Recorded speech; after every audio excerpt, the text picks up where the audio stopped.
ప్రీతి అద్దం ముందు నుంచి వెనక్కి తిరిగింది. బ్యాగ్ సర్దుతున్న వసంతని చూస్తూ, వసు, నేను ఇప్పుడు ఎలా ఉన్నాను? ఏ ఆఫీసులోనో ఉద్యోగం చేసే టైపిస్ట్ లాగా ఉన్నానా అని అడిగింది. వాళ్ళిద్దరూ బజారుకు వెళ్ళడానికి సిద్ధమయ్యారు. ప్రీతి వసంత అభ్యర్థన మీద డైమండ్ నగలు తీసి తండ్రికి ఇచ్చేసింది. ఒక బెంగాల్ కాటన్ చీర జాకెట్ ధరించి ముత్యాల దండ ఒక్కటి మాత్రం మెడలో వేసుకుని ఉంది. కుడి చేతికి ఒక బంగారు గాజు వేసుకుని ఎడం చేతికి వాచ్ పెట్టుకుంది. వసంత తను ఒంటరిగా సిటీలో తిరగాలని అనుకున్నారు కాబట్టి వీలైనంత నిరాడంబరంగా వెళ్లాలని నిశ్చయించుకున్నారు వాళ్ళు. బ్యాగ్లో డబ్బులు పెడుతున్న వసంత ఒక్క క్షణం చేస్తున్న పని ఆపి తలెత్తి ప్రీతిని నఖశిఖ పర్యంతంగా చూసి, ఆఫీస్లో టైపిస్ట్గానా? ఏం లేవు, ఆభరణాలు పెట్టుకోవడం మర్చిపోయిన అమ్మాయిలాగానే ఉన్నావు అంది. ప్రీతి బొంగమూతి పెట్టింది. ఎందుకని అలా అనిపిస్తున్నాను?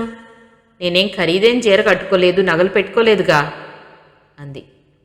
అయితే మాత్రమే నీ బుగ్గల్లో నునుపు, నీ నాజూకుతనం నీడపట్టిన సుఖంగా పెరిగినట్టుగా చక్కగా తెలిసిపోతోంది అంది వసంత.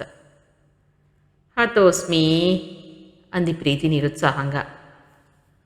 ఉదయం టిఫిన్ తినేటప్పుడే మహీధర్రావు గారు వారిద్దరికీ బయటికి వెళ్ళినప్పుడు తీసుకోవాల్సిన జాగ్రత్తలు చెప్పారు. అబ్బా డాడీ, మేమేమైనా చిన్నపిల్లలమా? మీరు నిశ్చింతగా మీ పనులు చూసుకోండి అంది ప్రీతి. ఆయన పని మీద బయటికి వెళ్ళిపోయారు. వసంత, ప్రీతి రూమ్ తాళం వేసి బయలుదేరారు.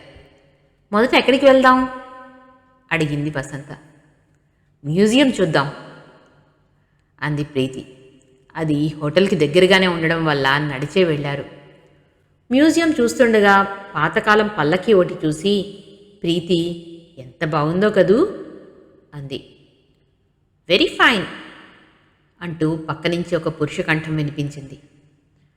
పల్లకి తదేకంగా చూస్తున్న ప్రీతి ఉలిక్కిపడి తిరిగి చూసింది. అక్కడ ప్రీతికి సరసనే నిలబడినట్టుగా ఒక అతను నిలబడి ఉన్నాడు. తెల్లటి బట్టలు ధరించి ఉన్న అతన్ని చూడగానే పొడగరి సుమ అనిపించేట్టుగా ఉన్నాడు. ప్రీతి తలెత్తి చూడగానే అతను చిరునవ్వు నవ్వాడు. పల్లకిని చూస్తూ, ఏ అదృష్టవంతులు ఇందులో ఎక్కి దంపతులుగా ఊరేగారో అన్నాడు. అతని అధిక ప్రసంగానికి, కలుపుకోల్దనానికి ఇంకెవరైనా అయితే ముగ్ధులయ్యేవారేమో కానీ ప్రీతికి మాత్రం ఒళ్ళు మండింది. ఒక్క క్షణం ఏకాదిగా అతన్ని నిశిత దృష్టితో చూసింది.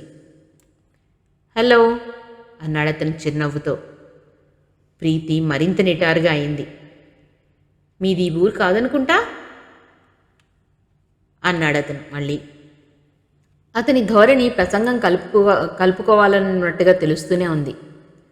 ప్రీతి అతని చిరునవ్వుకి సమాధానంగా చుర్రుమన్నట్టుగా చూసింది. వసంత ఏది అన్నట్టుగా చుట్టూ చూసింది.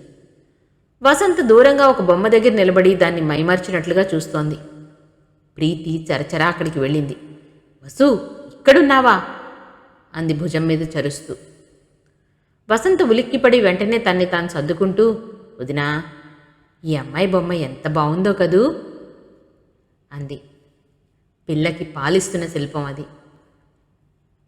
అరమోడ్పు కన్నులతో శిశువు తలని చేత్తో తాగుతున్నట్లుగా ఉన్న ఆ శిల్పం చూస్తుంటే ఎంతో పవిత్రమైన భావం కలుగుతోంది. అంది ప్రీతి. ఈ శిల్పంలో ఒక తప్పు ఉంది. ఆ చేతి వేళ్ళు చూసారా? ఆ అనడం అసహజంగా ఉంది. మనిషి చెయ్యి అలా తిరగదు కదా అని వినిపించింది వెనక నుంచి. ప్రీతి వెనక్కి తిరిగింది. అదే వ్యక్తి మళ్ళీ ఇక్కడికి వచ్చాడు. వసంత ఆశ్చర్యంగా తలెత్తింది. అతన్ని చూసి, ఆ శిల్పం పరీక్షగా చూసి, నవ్వు ముఖంతో అతని వైపు చూస్తూ, మీరన్నది నిజమే సుమా అనబోయింది వసంత. ఇంతలో ప్రీతి గట్టిగా చేతి మీద గిల్లడంతో కెవ్వుమంది. ఏమైంది ఆదుర్దాగా ప్రశ్నించాడు అతను. ఏం లేదు అంది వసంత. అప్పటికే ప్రీతి బాణాల్లాంటి చూపులతో చూస్తోంది. వెళ్దాం పద అంది ప్రీతి. అయ్యో, అప్పుడే వెళ్తారా? అవతల హాల్లో ఇంకా ఉన్నాయి అన్నాడతను. అతని మాట పూర్తి కాకుండానే ప్రీతి కళ్ళేర చేస్తూ, మిస్టర్, మీకు అనవసరం అంది కసిరినట్టుగా. అలా అంటూనే వసంత చెయ్యి పట్టుకుని బయటికి లాక్కొచ్చింది. బయటికి రాగానే వసంతని చూసి మందలింపుగా, నీకు బుద్ధుందా? కొత్త వ్యక్తితో మాట్లాడతావేమిటి? అంది ప్రీతి. వసంత బిక్కమొహంతో చూసింది. వదినా, అతన్ని చూస్తే చదువుకున్నవాడిలాగా మంచివాడిలాగానే ఉన్నాడు, అల్లరి చిల్లరి వ్యక్తిలాగా లేడు అంది వసంత. చాలే, ఈ రోజుల్లో ప్రతి వాళ్ళకి ఈ వేషధారణ గొప్ప ముసుగైపోయింది. దాన్ని బట్టి మనం వ్యక్తిత్వాలు నిర్ణయించలేము అంది ప్రీతి. పాపం, అతను మర్యాదగానే మాట్లాడాడు అంటూ సమర్థించబోయింది వసంత. మర్యాదస్తే అయితే అపరిచితులమైన మనతో మాట్లాడు అంది ప్రీతి. సరే వదిన, నాకు తెలియక మాట్లాడానులే అంది వసంత. ఇద్దరూ గేటు దాటి బయటికి వచ్చారు. ఇక్కడి నుంచి ఎక్కడికి వెళ్దాం అని అడిగింది వసంత. కాసేపు మౌంట్ రోడ్లో తిరుగుదాం పద అంది ప్రీతి. ఇద్దరూ బస్ స్టాప్ దగ్గరికి వచ్చి నిలబడ్డారు. ఇంతలో అతను వచ్చాడు. అడుగో, అతను వచ్చాడు అంది వసంత. ప్రీతి తల తిప్పి చూసింది. అతన్ని చూడగానే చిరచిరలాడుతున్నట్లుగా మొహం పెట్టింది. ఇంతలో బస్సు వచ్చింది. ప్రీతి వసంత చేయి పట్టుకుని వెళ్దాం పదా అంటూ లాగింది. అయ్యో, ఇది స్టేషన్కి వెళ్ళే బస్సు వదినా అంది వసంత. పర్వాలేదులే, ఎక్కు అంది ప్రీతి. ఇద్దరూ ఎక్కి బస్సులో కూర్చున్నారు. బస్సు బయలుదేరింది. అమ్మయ్యా అనుకుంది ప్రీతి. కాస్త ఆగి, అతను మన వెంటే బయటికి వచ్చాడు.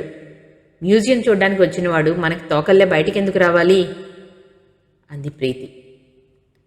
ఇంతలో కండక్టర్ వచ్చాడు. ప్రీతి డబ్బు ఇవ్వబోతుందల్లా ఆగి పక్కకి చూసేసరికి పక్క సీట్లో అతను కూర్చునున్నాడు.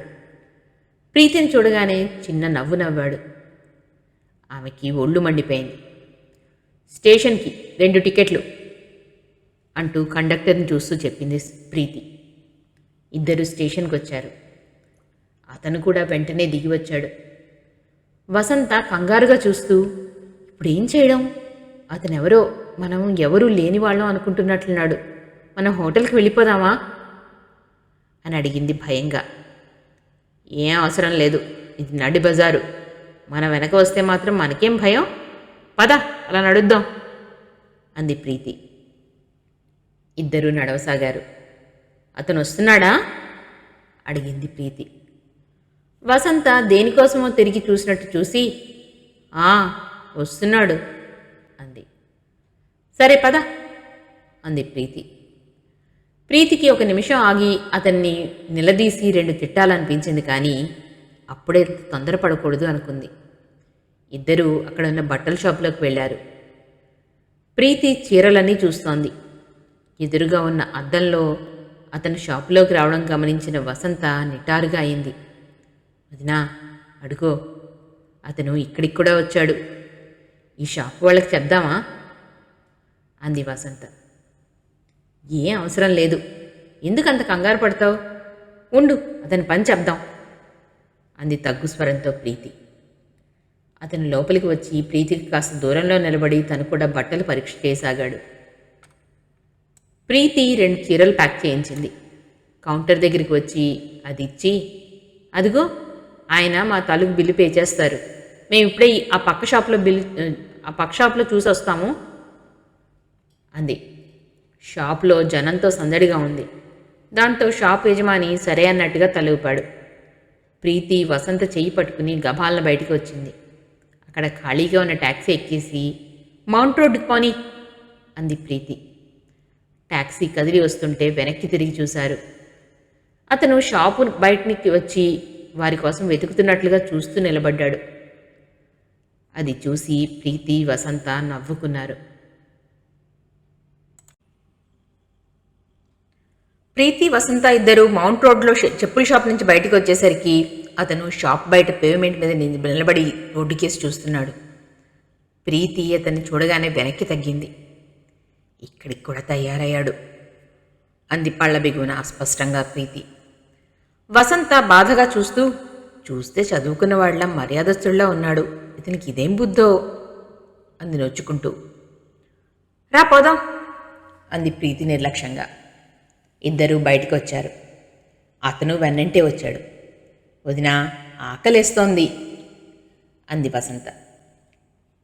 ఇద్దరూ టాక్సీ పిలిచి ఎక్కి హోటల్ పామ్గో దగ్గరికి వచ్చారు. అక్కడ భోజనానికి కూర్చున్న కొద్దిసేపటికే అతను కూడా వచ్చాడు. దూరంగా ఉన్న టేబుల్ దగ్గర కూర్చుని భోజనం చేస్తున్నాడు. ప్రీతికి లోపల కోపం కట్టలు తెంచుకుంటోంది. సహనం పట్టలేకపోతోంది. ఏమిటి ఇతని ఉద్దేశం అనుకుంది. భోజనం కాగానే లేచి చేయి కడుక్కుని యువతలకు వచ్చింది. వసంత వెంటనే వస్తూ, చూసావా, మన వెనక రావడం కోసం అతను కూడా సగంలోనే లేచి భోజనం ఆపి చేయి కడిగేసుకున్నాడు అంది. ఇద్దరూ హోటల్ బయటికి వచ్చారు. ప్రీతికి చాలా కోపంగా ఉంది. ఈ అజ్ఞాత వ్యక్తి వెంటబడ్డంతో తాము ఒంటరిగా తిరుగుతున్నామనే థ్రిల్ అనుభవంలోకి రాకుండా పోయింది వారికి. ప్రీతి ఇంక ఊరుకోదలుచుకోలేదు. వసంత, ప్రీతి ఇద్దరూ కలిసి నడవసాగారు. అక్కడ పోలీస్ వ్యాన్ కనిపించింది. ప్రీతి ఆగింది. అతను కూడా కొద్ది దూరంలో ఆగాడు. ఇక ప్రీతి సందేహించలేదు. చరచర అతని దగ్గరికి వెళ్ళి తీక్షణంగా అడిగింది. ఏ మిస్టర్, నీకేం పనిలేదా? ఉదయం నుంచి చూస్తున్నాను, ఎందుకు మా వెంట వస్తావు అని అడిగింది. ఆ అమ్మాయి తీక్షణానికి అతను రవ్వంత కూడా చెదరలేదు. బాగుంది, నేను మీ వెంట ఎక్కడ వచ్చాను, మీరే నా ముందు నడుస్తున్నారు అన్నాడు అతను నిబ్బరంగా చిరునవ్వుతో. అతని పెదవుల మీద దరహాసం ప్రీతికి ఇంకా ఆవేశం తెప్పించింది. అతను తన వెంటబడి వచ్చి ఇంకా ఎదురు తన్నే ప్రశ్నిస్తున్నాడు. ఏం చాకచక్యం అనుకుంది మనసులోనే. చూడండి, ఈ ఊరు అందరిదీను, ఎవరిష్టం వచ్చినట్లు వాళ్ళు వెళ్ళొచ్చు, దానికి అభ్యంతరం పెట్టడానికి మీకేమీ హక్కు లేదు అన్నాడు అతను తగ్గు స్వరంతో, మృదు గంభీరంగా. ఈ మాటలు విన్న ప్రీతి రెచ్చిపోయినట్లుగా చూసింది. అక్కడి నుంచి విసురుగా చరచర పోలీస్ వ్యాన్ దగ్గరికి వెళ్ళింది.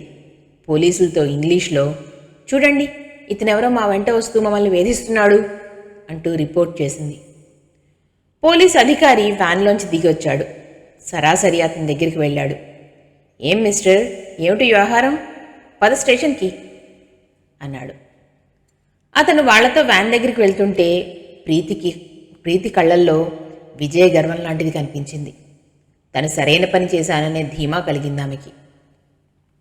వదినా, ఇంక హోటల్కి వెళ్ళిపోదాం అంది వసంత భయంగా. ఇంకేం పర్వాలేదు, మనకేం భయం లేదు, అతన్ని పోలీసులకు అప్పచెప్పాంగా అంది ప్రీతి. ఎదురుగా క్వీన్ మేరీస్ కాలేజ్ ఆవరణలో పూల ప్రదర్శన అన్న తోరణం వేళ్లాడుతూ కనిపించింది. అక్కడికి వెళ్దాం అంది ప్రీతి. వసంత అయిష్టంగానే తలోపింది. వసంతకి లోపల రూమ్కి వెళ్ళిపోతే బావుండు అనిపిస్తోంది. పరాయి ఊరు, మావయ్య ఎక్కడో పని మీద బిజీగా ఉన్నారు, తమకేదైనా అయితే ఇది ఆమె భయం. కానీ ప్రీతి వినదు. ఇలా స్వతంత్రంగా తిరగడం అంటే ప్రీతికి ఎంతో ఇష్టం. ఈ స్వేచ్ఛలో ఉన్న ఆనందం ఎంత గొప్ప కారులో ఎక్కినా రాదు అంటుంది ఆమె. ఇద్దరూ ఆటో ఎక్కి క్వీన్ మేరీస్ కాలేజ్కి వెళ్ళారు. అక్కడ ఆవరణ అంతా రకరకాల పూలు విన్యాసాలు జరుగుతున్నట్లుగా అందంగా అమర్చిన ప్రదర్శన ఏర్పాటై ఉంది. ప్రీతి మైమర్చినట్లుగా వాటిని ఒక్కొక్క వరుసే తదేకంగా చూస్తూ నడుస్తోంది. ఇంతలో పక్కన చిన్నగా దగ్గు వినిపించింది. ప్రీతి తిరిగి చూసింది. ఎదురుగా అతను నిలబడి ఉన్నాడు. ప్రీతి అతన్ని చూడగానే నిటారుగా అయింది. పోలీసులకు తను అప్పచెప్పి పావుగంటైనా కాకుండానే అతను మళ్ళీ విడిపించుకుని వచ్చాడు వెంటనే. అంటే చాలా అసాధ్యుడై ఉండాలన్నమాట. పోలీసులకి ఎంత లంచం ఇచ్చాడో, ఏం బతిమాలుకున్నాడో, ఏం కట్టుకథలు చెప్పాడో అనుకుంది మనసులోనే ప్రీతి. అతన్ని చూడగానే ప్రీతికి పూలు చూస్తోన్న సరదా ఎగిరిపోయింది. చిరాకు వచ్చేసి వసంతని తీసుకుని బయటికి వచ్చేసింది. ఇద్దరూ హోటల్కి తిరిగి వచ్చేశారు. ప్రీతి బట్టలు మార్చుకుంటూ, ఇతను మనకెక్కడ దాపరించాడే బాబూ అంటూ విసుక్కుంది. అతను వెంట రావడం, తను పోలీసులకు అప్పచెప్పడం, చివరికి అతను వాళ్ళని కూడా తప్పించుకుని రావడం, ఇదంతా గుర్తొస్తే చాలా గమ్మత్తుగా అనిపించింది ఆమెకి. మనం అనవసరంగా హోటల్కి తిరిగి వచ్చేసాం. అక్కడి నుంచి బీచ్కి వెళ్లాల్సింది అంది ప్రీతి. నువ్వు కేకలేస్తావని చెప్పలేదు కానీ నాకైతే గుండెలు దడ పుట్టాయి వదినా బాబు అంది వసంత. మరి అంత పిరికితనం పనికిరాదు వసు. ఆడపిల్లం, మనం ధైర్యంగా ఉంటే ఈ మగవాళ్ళ వేషాలు సులభంగా కట్టించవచ్చు. ముందుగా మనమే పిల్లిని చూసి ఎలకలా పరిగెడితే వాళ్ళు ఇంకా బెదిరిస్తారు. సరే కానీ రేపు మన ప్రోగ్రాం ఏమిటో తెలుసా అడిగింది ప్రీతి. ఏమిటి అంది వసంత. స్నేక్ పార్క్, జూ, పార్థసారథి దేవాలయం చూసొద్దాం అంది ప్రీతి. మనం ఒక్కళ్ళమే వెళ్దామా భయంగా అడిగింది వసంత. అవును, ఒక్కళ్ళమే వెళ్తున్నాం ధీమాగా చెప్పింది ప్రీతి. మావయ్యకి ఈరోజు జరిగిన సంఘటన తెలిస్తే మనల్ని ఇంక పంపించరేమో అంది భయంగా వసంత. ఎందుకు పంపించరు? ఇందులో దాచాల్సిందేముంది, చెప్దాం అంది ప్రీతి. ఆ రాత్రి మహీధర్రావు గారితో కలిసి భోజనం చేస్తున్నప్పుడు ప్రీతి జరిగిందంతా తండ్రికి చెప్పింది. ఆయన మౌనంగా విని, బాగుంది మీ అడ్వెంచర్ అన్నారు. చూడు ప్రీతి, రేపు రాత్రి పినాకపాణి గారు మనల్ని భోజనానికి పిలిచారు, వెళ్ళాలి, మర్చిపోద్దు. రేపు సాయంత్రం తర్వాత ఇంకేమీ ప్రోగ్రామ్స్ పెట్టుకోవద్దు అన్నారు ఆయన ప్రీతితో. అలాగే డాడీ, రేపు జూ, ఫిష్ పాండ్, పార్థసారథి దేవాలయం, స్నేక్ పార్క్ చూడ్డానికి వెళ్తున్నాం అంది ప్రీతి. వెళ్ళండి అన్నారు ఆయన. ఈరోజు జరిగిందంతా విని కూడా ఆయన మళ్ళీ అంత సులభంగా అంగీకరించడం వసంతకి ఆశ్చర్యంగా అనిపించింది. ఆ రాత్రి పడుకునేటప్పుడు ప్రీతి, నేను చెప్పలేదు, డాడీ ఏమీ అనరు, ఏమైనా అనడానికి మనం ఏమైనా తప్పు చేస్తే కదా అంది వసంతతో. మావయ్య కేకలేస్తారనుకున్నాను సుమా అంది వసంత. నీకన్నీ భయమే, ఇంత పిరికిదానివి ఎలా బతుకుతావో ఏమిటో అంది ప్రీతి. ప్రేమతో కూడిన ఈ మాటలు వినగానే వసంత కళ్ళల్లో గిర్రుని నీళ్లు తిరిగాయి. తను మంచం మీద పడుకోబోతున్నదల్లా లేచి వచ్చి ప్రీతి మంచం మీద కూర్చుంది. వదినా అంటూ చేతులు పట్టుకుంది. ఏమిటి వసు అడిగింది ప్రీతి. నేనెప్పుడూ నీకు మామయ్యకి దూరంగా ఉండను అంది వసంత. పిచ్చి వసు, ఇప్పుడు ఉండమని ఎవరన్నారు అంది ప్రీతి. వసంత కళ్ళు కిందకి వాలాయి. తగ్గు స్వరంతో, ఖిన్న వదనంతో, మామయ్య ఆ గుంటూరు సంబంధం చూస్తున్నారు నాకు అంది వసంత. అదేమిటోయ్, పెళ్ళైతే మాకు దూరం అయిపోతావా ఏమిటి?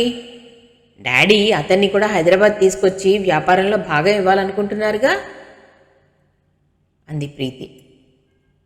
ఆ మాట మావయ్యను ఖచ్చితంగా ముందే అడిగి తేల్చుకోమను అంది వసంత. ఇలాంటి విషయాల్లో డాడీ మనకంటే చాలా జాగ్రత్తగా ఉంటారు. పెళ్ళైతే భర్త మోజులో పడి నీకు మేమే పరాయి వాళ్ళల్లా అనిపిస్తామేమో అంది ప్రీతి వసంతని ఆట పట్టిస్తూ.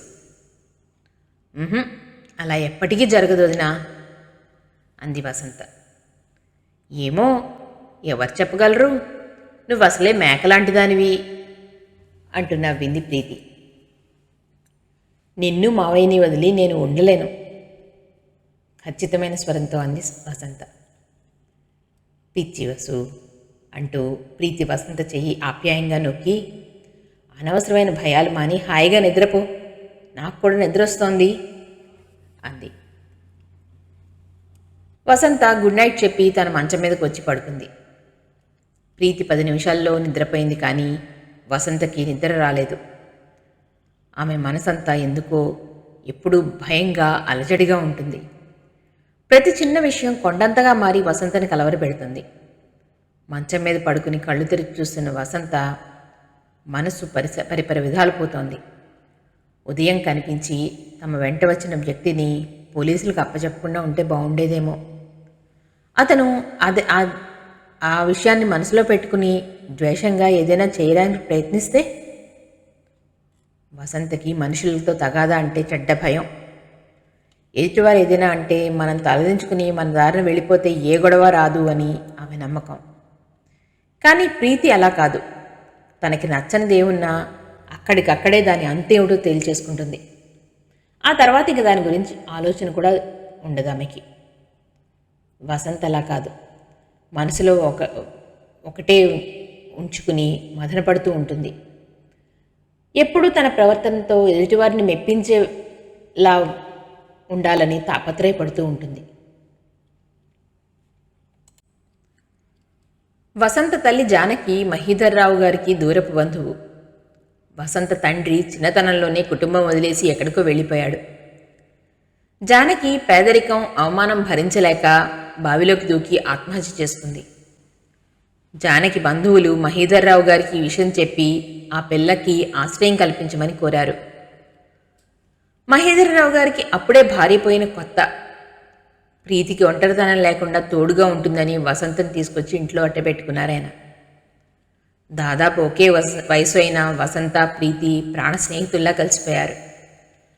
వసంతం తీసుకొచ్చిన రోజునే మహేంద్రరావు గారు కూతుర్ని పిలిచి వసంతం చూపిస్తూ, ఈ అమ్మాయి నీకు తోడుగా ఉంటుందని తీసుకొచ్చాను, మీ ఇద్దరూ పోట్లాడుకోకూడదు అన్నారు. ప్రీతి అలాగే డాడీ అంది. వసంతం తన వెంట తీసుకువెళ్ళి తన పుస్తకాలు బొమ్మలు అన్నీ చూపించింది. ప్రీతి దగ్గర వసంత తనకి వచ్చిన చదువు మెరుగుపెట్టుకుంటుంటే మహేంద్రరావు గారు ఆమెని ప్రైవేటుగా పరీక్ష రాయించి ప్రీతితో పాటు కాలేజీలో చేర్పించారు. ఇద్దరూ కలిసి కాలేజీకి వెళ్ళడం రావడం, సినిమాలకు వెళ్ళడం, ఒకవేళ ఆయన ఇంటికి రావడం ఆలస్యం అయితే ఒకరికొకరు తోడుగా కబుర్లు చెప్పుకుంటూ గడపడం చేసేవారు. కొద్ది సంవత్సరాలు గడిచేసరికి వసంత పరాయి పిల్ల అనే సంగతి ఆ ఇంట్లో వారికి తప్ప బయటి వారికి ఎవరికీ తెలియకుండా పోయింది. వసంతకి ప్రీతి అంటే ప్రాణం. ప్రీతి చూపే ధైర్యం, చొరవ అంటే వసంతకి ఎంతో ఇష్టం. ప్రీతి మూలంగా వసంతకి మ్యూజిక్ గురించి, ఆర్ట్ గురించి, పుస్తకాల గురించి ఎన్నో విషయాలు తెలిసాయి. జీవితాంతం తను ప్రీతికి కృతజ్ఞతగా ఉండాలి అనిపిస్తుంది వసంతకి. వసంత పెద్దయిన తర్వాత ఆమె తరఫు బంధువులు ఈ పిల్ల మా పిల్లే అంటూ గర్వంగా చెప్పుకోసాగారు. అప్పుడప్పుడు వస్తూ పోతూ ఉండేవారు. 6 నెలల క్రితం జగదాంబ అనే ఒక ఆవిడ వచ్చింది. ఆవిడ వస్తూనే బంధుత్వాలు తిరిగేసింది. తను వసంతకి మేనత్త వరుస అవుతానని, తన కొడుక్కి వసంతని చేసుకుంటానని, ఆ విధంగా ఆయన చనిపోయిన వదిన గారికి న్యాయం చేకూర్చినట్లు అవుతుందని అందావిడ. మీ వదిన గారి మీద అంత ప్రేమ ఉన్నవారు ఇన్నాళ్ళ నుంచి వసంతం చూడ్డానికి ఒక్కసారైనా రాలేదేమిటండి అని ప్రీతి అడిగితే, రావాలనే అనుకుంటుంటే ఇన్నేళ్లు గడిచిపోయాయి. నాకు ఒంట్లో బాలేక కొన్నాళ్ళు, ఇంట్లో ఇబ్బందులతో కొన్నాళ్ళు ఇట్టే అయిపోయాయి అనుకో. అయినా పిల్ల ఇక్కడ ఉందని తెలుసు కదా, ఎక్కడో అక్కడ సుఖంగా ఉందిలే అని సరిపెట్టుకున్నాను. అంతే తప్ప వేరే ఉద్దేశం ఏం లేదు అందావిడ. వసంతని ఆవిడ దగ్గరికి పిలిచి, నేను నీకు గుర్తులేనేమ్మా, నీకు అత్తయ్యనవుతాను. అదిగో వాడు కామేశ్వరరావు, నీకు బావ, రేపు నీకు కాబోయే మొగుడు కూడాను అందావిడ. వసంత తలెత్తి అతని వైపు చూడలేదు. మహీధర్రావు గారు కామేశ్వరరావుని పలకరించారు. అతడు బీఎస్సీ పాస్ అయ్యాడు. ప్రస్తుతం ఉద్యోగాన్వేషణలో ఉన్నాడు. కుర్రాడు మంచి ఛాయ్తో చూడ్డానికి బాగానే ఉన్నాడు. అన్నగారు, నా మనసులో ఉన్న విషయం చెప్పడానికి వచ్చాను. దాని రాత బాగాలేక ఇన్నాళ్ళు దిక్కులేని దానిలా మీ దగ్గర పడింది అందావిడ. ఈ మాట వినగానే ప్రీతికి కోపం వచ్చింది. జగదంబ గారు, కాస్త మర్యాదగా మాట్లాడండి. వసంతని మేమెప్పుడు దిక్కులేని దానిలాగా చూడలేదు అంది ప్రీతి. ఊరుకోమ్మా అన్నారు మహీధర్రావు గారు. నేను ఇప్పుడు అంత కాని మాట ఏమన్నానండి? మాట వరుసకు అన్నాను, కానీ కొండంత అండ మీరుండగా అది దిక్కులేనిది ఎందుకు అవుతుంది? ఏది మా వాడికి మీరు ఉద్యోగం చూపిస్తే వాళ్ళిద్దరూ మీ కాళ్ళ దగ్గరే పడి ఉంటారు అందావిడ మళ్ళీ. అదుగో, కాళ్ళ దగ్గర పడి ఉండడానికి వాళ్ళు ఏమైనా పెంపుడు జంతువులా అంటూ ప్రీతి మళ్ళీ చర్రును లేచింది. నేను మీ నాన్నతో మాట్లాడుతున్నానే అమ్మా, నీతో మాట్లాడడం లేదు. మా పెద్దవాళ్ళ మాట తీరే అంతనుకో అందావిడ. మహీధర్రావు గారు ఆవిడ్ని ఒక వారం రోజులు ఉండమని అన్నారు. ప్రీతిని పక్కకి పిలిచి వసంతకి కామేశ్వరరావు నచ్చాడో లేదో అడగమని చెప్పారు. ప్రీతి అడిగితే వసంత సిగ్గుపడిపోయింది. ఇందులో సిగ్గుపడాల్సిందేం లేదు, అతను నీకు నచ్చాడో లేదో సరిగ్గా చెప్పు అంది ప్రీతి మళ్ళీ. వసంత నచ్చినట్లుగా తలూపింది. మహీధర్రావు గారు వసంతని కామేశ్వరరావుకి ఇచ్చి చేస్తానని జగదంబ గారితో చెప్పారు. ఆవిడ నిశ్చింతగా వెళ్ళిపోయింది. కామేశ్వరరావుతో వసంత పెళ్లి నిశ్చయం అయినట్టే. కానీ వసంతకి అనుమానం, వాళ్ళు తన్ని సరిగ్గా చూస్తారో లేదో అని. ప్రీతి దగ్గర ఆ అనుమానం వెల్లడి చేస్తే ప్రీతి నవ్వి, వాళ్ళు నిన్ను చూసేదేమిటి, నువ్వే చూస్తావో లేదో అని వాళ్ళు భయపడాలి, అలా ఉండాలి నువ్వు అంది. కానీ వసంతకి భయం. కామేశ్వరరావు అంటే ఇష్టంగానే అనిపించినా జగదంబ నోరు అంటేనే వెరపుగా ఉంది. ఆవిడ మీతో ఉంటుందా ఏమిటి అంది ప్రీతి. వసంతకి ప్రీతికి దగ్గరగా ఉంటే తన్ని ఎవరూ ఏమీ చేయలేరని ఒక మనస్థైర్యం. ప్రీతి ఒక అక్కగారిలా అనిపిస్తుంది ఆమెకి. వసంత అనుమానాల్ని భయాల్ని ఆమె ఒక్క నవ్వుతో కొట్టిపారేస్తుంది. నువ్వు భయపడేది ఎటువారిని చూసి కాదు, నీలోనే ఉన్న పిరికితనానికి. దాన్ని నువ్వు జయించడం నేర్చుకోవాలి. ఎప్పుడు ఏదో అవుతుందని భయపడే కంటే అదేదో జరిగినప్పుడు చూసుకుందాంలే అనే ధైర్యం ఉండాలి వసు అనేది ప్రీతి వసంతకి ధైర్యం చెప్తూ. ప్రీతి సాయంతో తనలో తనని వెంటాడే భూతం లాంటి భయాన్ని పారదొరలడానికి వసంత ఎంతో ప్రయత్నించింది. కానీ సాధ్యం కాలేదు. కొత్త చోటంటే భయం, కొత్త మనుషులంటే భయం, ఎల్లవేళ ఎవరైనా తన్ని దగా చేస్తారేమో అని వెరపు తనలో ఎందుకిలా ఉంటుందో వసంతకే తెలీదు. మంచం మీద పడుకుంటే ఫ్యాన్ పడుతుందేమో, బిల్డింగ్ కూలి దీని కింద కూరుకుపోతానేమో, ఇలా ఒకటే మృత్యు భయం. మృత్యువు ఎక్కడ తన్ని కాటేస్తుందో అని హడిలిపోతూనే ఉంటుందామె. ఎలక్ట్రిక్ సామాన్లు చూస్తే అవి ఎక్కడ షాక్ కొడతాయో అని భయం. పెద్ద పెద్ద సామాన్లు చూస్తే అవి ఎక్కడ దొర్లుకుంటూ వస్తాయో అని హడలు. కారులో వెళితే యాక్సిడెంట్ అవుతుందేమో, రోడ్డు మీద నడిచి వస్తే ఏదైనా గుద్దేస్తుందేమో, రైలు ఎక్కితే అది బోర్లా పడుతుందేమో, అన్నం తింటే అందులో ఏదైనా విష పదార్థాలు కలిసి ఫుడ్ పాయిజనింగ్ అవుతుందేమో, ఇలా వసంతకి అన్నీ భయాలే. కానీ ఆ భయాలేవి ఆమె ప్రీతికి చెప్పదు. ప్రీతి తిడుతుందని భయం ఆమెకి. వసంతకి పెళ్ళన్నా కూడా భయంగానే ఉంది. కానీ పెళ్లి చేసుకోక తప్పేట్టుగా లేదు. కామేశ్వరరావు మావయ్య చెప్పినట్టు విని ఇక్కడే ఉండేటైతే చేసుకుంటాను అని మళ్ళీ ఇంకోసారి మావయ్యకి చెప్పాలి అనుకుంది ప్రీతి. వసంత తల తిప్పి నిద్రపోతున్న ప్రీతికేసి చూసింది. ప్రీతిని విడిచి ఒక్క క్షణం ఉండలేదు. ప్రీతి కూడా తన్ని స్వంత తోబుట్టు కంటే ఎక్కువగా చూస్తుంది. ఇలా అనుకోగానే వసంత కళ్ళల్లో నీళ్లు కమ్ముకొని వచ్చాయి. ఇది ఏనాటి రుణమో. నాన్న సంసారం వదిలేసి దేశం మీదకి పోయినా, అమ్మ బావిలోకి దూకి చచ్చిపోయినా తను పేదరికంతో కానీ ఒంటరితనంతో కానీ ఏనాడూ బాధపడలేదు. ప్రీతి మావయ్య తనకి ఒక నీడ కల్పించి ఎంతో ఆదరించారు. తను ఏమిచ్చినా వారి రుణం తీర్చుకోలేదు. అసలు తను ప్రీతి పెళ్ళైతే కానీ చేసుకోను అంది మావయ్యతో. కానీ మావయ్య వినలేదు. ప్రీతితో పెట్టుకుంటే కుదిరే పని కాదమ్మా, నీ పెళ్ళైనా చేస్తే నేను నిర్వహించాల్సిన బాధ్యత ఒకటేనా తీరుతుంది అన్నారాయన. దాంతో వసంత ఆయనకి ఎదురు చెప్పలేకపోయింది. ఈ ప్రయాణం అయ్యి హైదరాబాద్ తిరిగి వెళ్ళగానే లగ్నాలు పెట్టుకునే ఏర్పాటు కూడా జరుగుతోంది.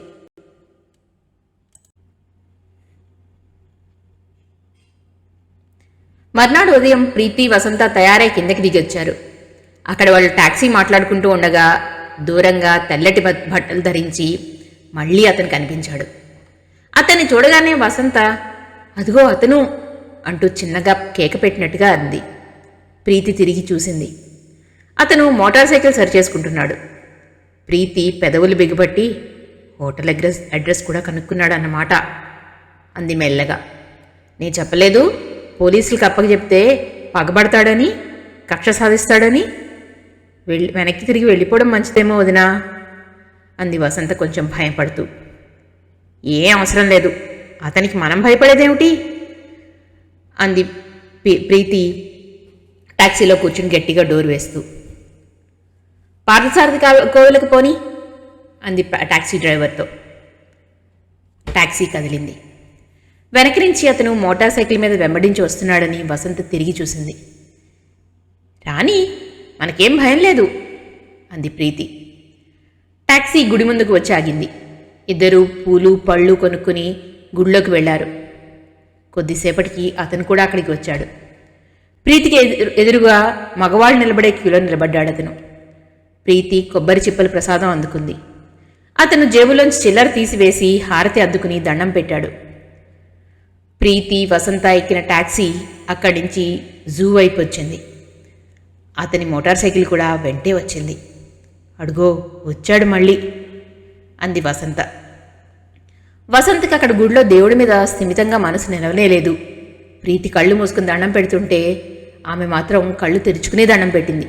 ఎందుకంటే అతను చరాలను వచ్చి ప్రీతి మెళ్ళో గొలుసు కత్తిరించేస్తాడేమో అని భయం ఆమెకి. జూలోకి వచ్చి జంతువులన్నీ చూస్తున్నా ఏమిటో ధ్యాస లేకుండా కంగారుగా మాటమాటికి అతను ఎక్కడున్నాడో గమనించడంతోటే సరిపోతోంది వసంతకి. ప్రీతి మాత్రం నిబ్బరంగా నిశ్చింతగా అతని ధ్యాసే లేనట్టుగా జంతువులను చూస్తూ నడుస్తోంది. వదినా, అతను మనల్ని వదిలేటట్టుగా లేడు అంది వసంత జూలో నుంచి బయటకు వస్తూ ఉండగా. రాణి, మనకే తిరిగి తిరిగి అతనికే కాళ్ళు నొప్పులు పుడతాయి అంది ప్రీతి నిర్లక్ష్యంగా. ఏ ఉద్దేశం లేకుండా ఇలా ఎందుకు వెంటే వస్తూ ఉంటాడు అంది వసంత భయంగా. పని పాట లేకపోవచ్చు. కొంతమందికి ఆడపిల్లల్ని చూస్తే బాడీగార్డ్ ఉద్యోగం జీతం లేకుండానే చేయబుద్దేస్తుంది. నువ్వు కంగారుగా తిరిగి చూడకు అంటూ కసిరింది ప్రీతి వసంతని. అక్కడి నుంచి స్నేక్ పార్క్కి వెళ్ళారు. అక్కడ కూడా అతను వచ్చాడు. ప్రీతి పాములను చూస్తూ, ఆ మచ్చల పామును చూస్తే ఏమనిపిస్తోందో తెలుసా అంది. ఏమనిపిస్తోంది అడిగింది వసంత. ఆమె కళ్ళు అటు ఇటు మళ్ళిస్తోందే తప్ప పాముల్ని చూడడం లేదు. అవి రాత్రి కల్లోకి వచ్చి పాకుతాయని భయం వేసింది ఆమెకి. అది లాగి అతని మీద గిరాటు కొట్టాలనిపిస్తోంది అంది ప్రీతి. అబ్బే ఛీ అంటూ చీత్కారంగా చూసింది వసంత. ప్రీతి పక్కున నవ్వింది. అది చూడడం పూర్తవగానే బయటికి వచ్చారు. అక్కడ టాక్సీ ఎక్కబోతూ ప్రీతి హఠాత్తుగా అతని వైపు చూసి, ఏ మిస్టర్, ఇలా మా వెంట వస్తే మీకేం లాభం అని అడిగింది. అతను నవ్వాడు. ఆ చిరునవ్వు ఆడపిల్ల మనసు దోచేలాగా ఉంది. నాకు లాభం లేని మాట నిజమే, కానీ మీకేం నష్టం లేదుగా. నేనేమి మీ వెంటబడి అల్లరి చేయలేదే, అసభ్యంగానూ ప్రవర్తించలేదు. మీరెందుకలా రుసరుసలాడతారు ఎదురు ప్రశ్నించాడు. ప్రీతి అతని కంఠం మొదటిసారిగా గమనించింది. అది మృదు గంభీరంగా తగ్గు స్థాయిలో ఉంది. తణుకు బెణుకు త్రొట్టుపాటు అంటే ఏమిటో ఎరగని కంఠంలా ఉంది. అతని మాటలకి ప్రీతి వెంటనే జవాబు చెప్పలేకపోయింది. చటుక్కున వెనక్కి తిరిగి వచ్చి టాక్సీలో కూర్చుని డోర్ వేసేసుకుంది. ఎవరమ్మా ఆయన, మీ వెంట పడుతున్నాడా అని అడిగాడు టాక్సీ అతను. అవును అంది ప్రీతి.